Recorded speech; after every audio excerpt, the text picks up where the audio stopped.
भारतीय इतिहास हजारों गुमनाम योद्धाओं से भरा है जो हमें महानतम पराक्रम, बलिदान, गर्व और मातृभूमि के लिए प्यार सिखाते हैं। और ये कहानियाँ हर किसी तक पहुँचनी चाहिए। लेकिन दुख की बात है कि इन कहानियों को इतिहास की पाठ्यपुस्तकों या किसी भी जनसंचार माध्यम में जगह नहीं मिल पाती, क्योंकि वे पहले से ही आक्रमणकारियों के महिमा मंडन और कुछ अन्य कम मूल्यवान चीजों से भरी हुई हैं। इसीलिए भारतीय युवाओं को अपने ही पूर्वजों के वीरतापूर्ण कारनामों के बारे में पढ़ने या जानने को नहीं मिलता। यह कहानी एक बहादुर महिला योद्धा की है जो मातृभूमि के खातिर मानव बम बन गई। वह लंबे समय से भुला दी गई है और इतिहास के पन्नों से मिटा दी गई है, लेकिन उनका सर्वोच्च बलिदान कई लोगों के लिए खुशी और स्वतंत्रता लाया। त्याग, साहस और वीरता की ये कहानी सभी के लिए प्रेरणास्पद है। ये कहानी है कुयिली की। कुयिली तमिलनाडु में शिवगंगई की रानी वेलु नचियार की महिला सेना की कमांडर थी। वह एक सच्ची योद्धा थी। वह अपनी वीरता और मातृभूमि के प्रति बेशर्त प्यार के लिए जानी जाती थी। वेलु नचियार उन पर सबसे ज्यादा भरोसा करती थी। कुयिली का जन्म शिवगंगई के पास कुंदचवड़ी में हुआ था। वह तमिलनाडु संबावर समुदाय से थी। संबावर की उत्पत्ति महादेव के अनुयायियों के रूप में हुई है। इन्हें महादेव का प्राचीन पुजारी माना जाता है। कुयिली बचपन से ही तलवार चलाने और घुड़सवारी में आनंद लेती थी। वेलु नचियार का विवाह शिवगंगई के राजा उदय थेवर से हुआ था। दंपत्ति को एक बेटी का आशीर्वाद मिला। 25 जून 1772 को कलैयार कोइल में ब्रिटिश और अरकोट के नवाब की संयुक्त सेना के खिलाफ लड़ाई में उदय थेवर की मौत हो गई। हमलावर ब्रिटिश सेना ने कलैयार कोइल को लूट लिया और 50,000 पैगोडा के गहने एकत्र किए। रानी वेलु नचियार अपनी बेटी वेलाच्ची के साथ विरूपाची भाग गई, जो एक पड़ोसी राज्य था। वह अंग्रेजों से प्रतिशोध लेने के लिए पूरी तरह कृत संकल्प थी। वह 8 साल तक डिंडीगुल के पास विरूपाची में छुपी रही। छिपने के 8 लंबे वर्षों के दौरान वह एक विशाल सेना बनाने में सफल रही। उनकी सेना में महिला योद्धाओं की एक बड़ी टुकड़ी भी शामिल थी। इस विंग की कमान कुयिली ने संभाली थी। वेलु नचियार ने स्वयं उन्हें प्रशिक्षित किया था। कुयिली बहुत तेज और बुद्धिमान थी और रानी के सबसे योग्य कमांडरों में से एक थी। 1780 में वेलु नचियार ने 2 पड़ोसी शासकों के साथ गठबंधन बनाया और अंग्रेजों के खिलाफ युद्ध शुरू किया। उसने अपने सहयोगियों और सेना के साथ शिवगंगा की ओर प्रस्थान किया। रास्ते में उन्हें बीच बीच में कई जगहों पर दुश्मन सैनिकों का सामना करना पड़ा।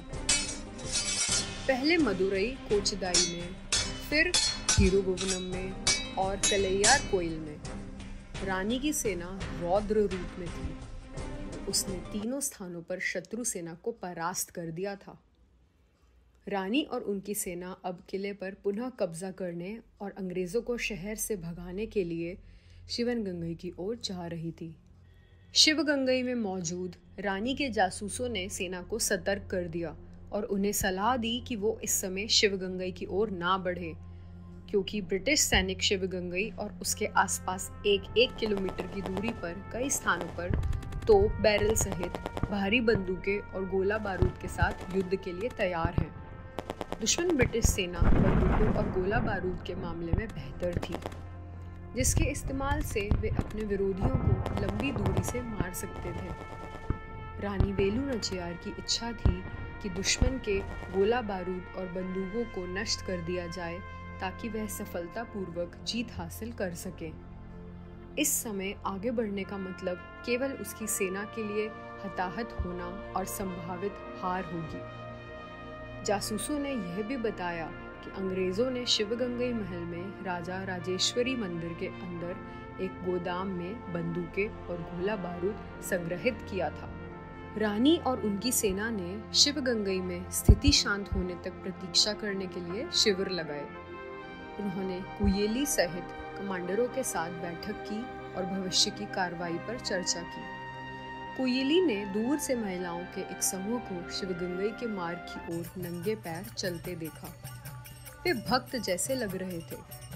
वह उनकी ओर दौड़ी और उनसे पूछा कि वे कहाँ जा रही हैं। उन्होंने उत्तर दिया कि अगले दिन विजयदशमी है और वे शिवगंगई महल परिसर के भीतर स्थित शक्ति और महादेव के समर्पित राजा राजेश्वरी मंदिर की ओर जा रही हैं।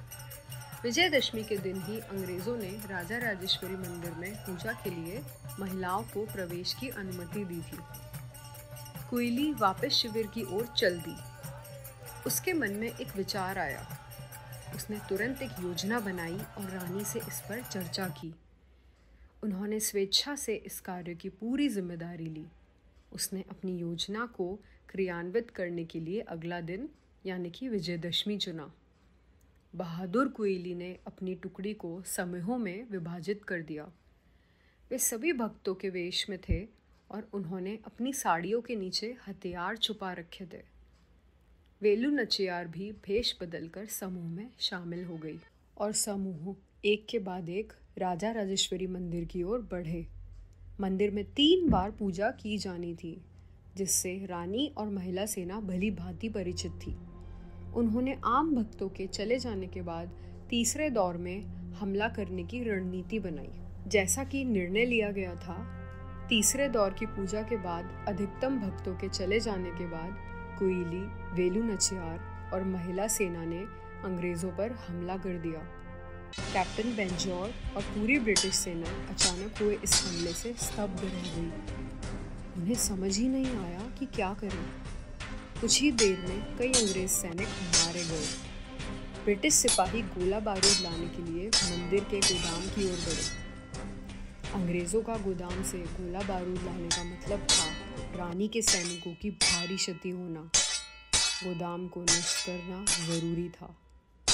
कुयेली तुरंत देवता की ओर दौड़ी, जहां एक बड़ा घी के तेल का दीपक जल रहा था। 2 ब्रिटिश सिपाहियों ने उन पर गोली चला दी। घायल कुयेली गोली लगने के बाद भी आगे बढ़ी। पास ही घी के तेल का एक बर्तन था। वीरांगना ने मटके से घी निकालकर अपने ऊपर उड़ेल लिया। वह दीपक पकड़कर गोदाम की ओर दौड़ी। गोदाम की ओर भाग रहे ब्रिटिश सिपाही अचानक रुक गए, क्योंकि उन्हें एहसास हुआ कि क्या होने वाला है। देखते ही देखते गोदाम में विस्फोट। गोदाम में खुद को आग लगा ली और खुद को मानव बम बना लिया था। वह कुछ ही देर में नष्ट होकर राख में बदल गई, लेकिन उनके बलिदान से ब्रिटिश सेना की बंदूकों और गोला बारूद के गोदाम नष्ट हो गए। अब अंग्रेज़ों और रानी वेलू नचियार की सेना के बीच आमने सामने का भीषण युद्ध हुआ। रानी की बाकी सेनाएं भी युद्ध में शामिल हो गई। रानी के शक्तिशाली योद्धाओं के सामने अंग्रेज टिक नहीं पाए। अंग्रेजों की हार हुई। कैप्टन बेंजोर ने आत्मसमर्पण कर दिया। उन्होंने अपने जीवन की भीख मांगी और साथ ही वादा किया कि भविष्य में अंग्रेज शिवगंगई साम्राज्य के मामलों में कभी हस्तक्षेप नहीं करेंगे। वेलू नचियार ने कैप्टन की जान बख्श दी और उसे आज़ाद कर दिया। रानी वेलू नचियार ने अपना राज्य पुनः प्राप्त कर लिया और कुयेली के सर्वोच्च बलिदान के कारण शिवगंगई के लोगों ने स्वतंत्रता और आनंद का जीवन जिया।